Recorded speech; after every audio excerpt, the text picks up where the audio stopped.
क्या चिराग पासवान फिर कर रहे हैं खेल? एनडीए में दिख रही है महाफूट, एनडीए की कमर तोड़ने की फिर से एक बार तैयारी। नमस्कार, मैं सत्य प्रकाश और आप देख रहे हैं सशक्त भारत न्यूज। हम बात करेंगे बिहार विधानसभा चुनाव को लेकर, जहां 2025 का बिहार विधानसभा चुनाव को लेकर सारी पार्टियां कमर कस के तैयार हैं। सारे नेताएं फील्ड में उतर चुके हैं, सारी पार्टियां लगभग अपनी तैयारी पूरी कर चुकी है। इसी क्रम में एक नया बिहार में जो मामला चल रहा है वो चिराग पासवान को लेकर चल रहा है, जो लगातार चुनाव को लेके अपने जो भी अलायंस पार्टियां हैं एनडीए में, जो जदयू हो या भाजपा हो या अलायंस में जितनी पार्टियां, सब लोगों के बीच खलबली मचाए हुए हैं। दरअसल वाकया ऐसा है कि चिराग पासवान 2020 के चुनाव में बिहार विधानसभा में 135 सीटों पर चुनाव लड़े थे।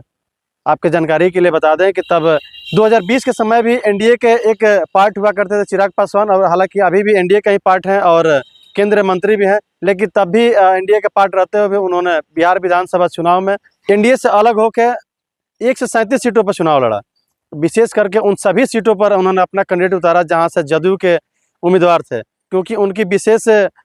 जो विद्रोह था, विशेष जो उनका तकलीफ थी वो नीतीश कुमार से थी, क्योंकि टिकट बंटवारे को लेकर उनके मनसा पर पानी फिर गया था, क्योंकि इन्होंने टिकट बंटवारे को लेकर कुछ अपनी सीटें रखी थी जिसपे एनडीए और नीतीश कुमार ने नकार दिया था, जिसके लेकर वो चुनावी मैदान में उतर गए थे। फिर वही चीज़ आज 2025 के विधानसभा चुनाव में देखने को मिल रही है, क्योंकि एक नवसंकल्प यात्रा के तहत चिराग पासवान लगातार बिहार में अपनी जनसभाएं कर रहे हैं। जनसभाओं में युवाओं की भीड़, लोगों की भीड़ दिख रही है, और ये लगातार सरकार प्रशासन पर भी उंगलियां उठा रहे हैं, जबकि एनडीए के खुद एक पार्ट बने हुए हैं। इसके बावजूद कहते हैं कि बिहार में अमंगलकारी है, प्रशासन ठीक ढंग से काम नहीं कर रही है, शासन के हाथों में नहीं है, अपराध चरम सीमा पर है, और हमें अफसोस होता है, हमें तकलीफ होती है कि हम ऐसे सरकार के पार्ट्स हैं। बहुत ही सोचने वाली बात है, क्योंकि आप जिस सरकार में बने हुए हैं उसी सरकार का अगर आप विरोध कर रहे हैं तो कहीं ना कहीं आपकी मंशा को जाहिर हो रहा है, और यह आप डायरेक्ट रूप से नहीं लेकिन इनडायरेक्ट रूप से जनता को बताना चाहते हैं, और अपनी जो भी पार्टियां हैं उन सभी अलायंस पार्टियों को बताना चाहते हैं कि अगर आप हमारे बातों पर, अगर हमारे प्रपोजल पर सहमति नहीं देते हैं और हमारे साथ अगर आप खड़े नहीं होते हैं तो हम आपके साथ नहीं हैं। खरी राजनीतिक बातें हैं, लेकिन इसी चीज़ में सबसे बड़ी चर्चा का विषय ये है कि शक्ति प्रदर्शन कर रहे हैं चिराग पासवान। शक्ति प्रदर्शन हमने इसलिए कहा क्योंकि बिहार में विधानसभा चुनाव का बिगुल बज चुका है, सारी पार्टियां चुनाव की लेकर तैयारी कर रही है, कमर कस के तैयार है। इसी बीच नवसंकल्प यात्रा लगातार परिभ्रमण कर रहे हैं चिराग पासवान। लगभग हर जिलों में अपनी एक यात्रा का शेड्यूल तैयार कर चुके हैं। कुछ जिला हैं जहाँ पर नवसंकल्प यात्रा के तहत उनकी चुनावी जनसभाएं भी हो चुकी है, जहाँ एक नेता की तरह नहीं, एक सेलिब्रिटी की तरह चिराग पासवान पेश आ रहे हैं। आपने देखा होगा कि जहाँ भी कहीं कोई कार्यक्रम होता है, राजनीतिक जब मंच बनते हैं तो उसको राजनीतिक मंच की तरह बनाया जाता है, और सेलिब्रिटियों का जो एक मंच होता है कुछ अलग ढंग से बनाया जाता है। तो जो सेलिब्रिटियों का एक मंच होता है, ठीक उसी ढंग से चिराग पासवान का मंच सजाया जा रहा है, मंच बनाया जा रहा है, और एक सेलिब्रिटी की तरह खुद को फेस कर रहे हैं। क्योंकि चिराग पासवान इस मूड में है कि अगर एनडीए या एनडीए के जितने भी अलायंस हैं, अगर उनके बात नहीं मानती है, उनके प्रपोजल पर तैयार नहीं होती है, तो वो बगावत करने के लिए तैयार हैं। हालांकि इस बात की पुष्टि हम नहीं करते हैं, ना ही कोई ऑफिशियल जानकारी चिराग पासवान के पार्टी की तरफ से आई है, लेकिन ये अंदाजा लगाया जा रहा है, ये कयास लगाया जा रहा है कि चिराग पासवान पूर्ण रूप से तैयार हैं। विशेष करके चिराग पासवान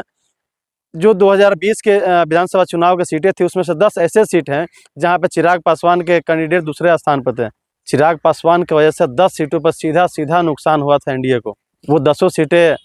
महागठबंधन के झोली में गई थी,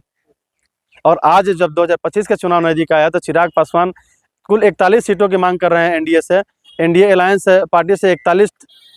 सीटों को लेकर लगातार अपनी बातें रख रहे हैं, बैठकें जारी है, लेकिन अभी ऐसा कुछ क्लियर हुआ नहीं। लेकिन चिराग पासवान अडिग हैं कि उनको 41 सीटों का प्रपोजल तैयार है। प्रपोजल वो केंद्र समिति को दे चुके हैं, एनडीए के सारे पार्टियों को दे चुके हैं, और इसी बीच 10 ऐसी सीटें हैं जिस पे लगातार वो अपनी फोकस बनाए हुए हैं और वहाँ समझौता करने के लिए तैयार नहीं है। 10 वो जो सीटें, जो इसकी जानकारी हम आपको बता दें कि जो पिछली 10 सीटों पर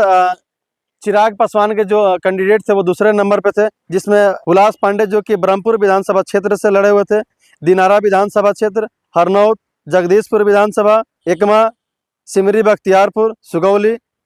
महनार, राजापाकर और रघुनाथपुर विधानसभा क्षेत्र, जो कि सिवान जिले से आता है। ये जो विधानसभा क्षेत्रों की सूची है, ये कुल 9 जिला की सूची है, जिसमें जो रघुनाथपुर विधानसभा क्षेत्र है ये सिवान जिले के अंतर्गत आता है, ब्रह्मपुर जो बक्सर जिला के अंतर्गत आता है, दिनारा जो रोहतास जिला के अंतर्गत है, हरनौत जो कि नालंदा जिला के अंतर्गत आता है, जगदीशपुर जो कि भोजपुर, कदवा जो विधानसभा क्षेत्र है वो कटिहार के अंतर्गत आता है, कस्बा जो कि पूर्णिया जिला में आता है, रुपौली जो कि पूर्णिया जिला में ही आता है, और ओबरा जो कि औरंगाबाद जिले में आता है। ये जो सीटें हैं जहां से चिराग पासवान लगातार अपनी दावेदारी बनाए हुए हैं, यहाँ कोई समझौता करने के लिए तैयार नहीं है।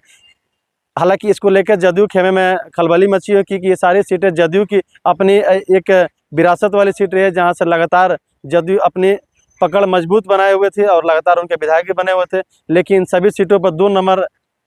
पर 2020 के चुनाव के परफॉर्मेंस के हिसाब से चिराग पासवान के सारे कैंडिडेट थे, इसलिए चिराग पासवान लगातार दबाव बना रहे हैं एनडीए पे, लगातार दबाव बना रहे हैं जदयू पे, क्योंकि वो इन 10 सीटों पर समझौता के लिए कहीं से तैयार नहीं है। आगे क्या होगा, राजनीति क्या होगी, रणनीति कहाँ जाएगा, इन सब चीज़ों पर जो भी मुद्दा होगा सारे मुद्दे पर हम आपसे बात करेंगे। आप हमारे साथ बने रहिए, जुड़े रहिए और देखते रहिए सशक्त भारत में। जय हिंद, नमस्कार।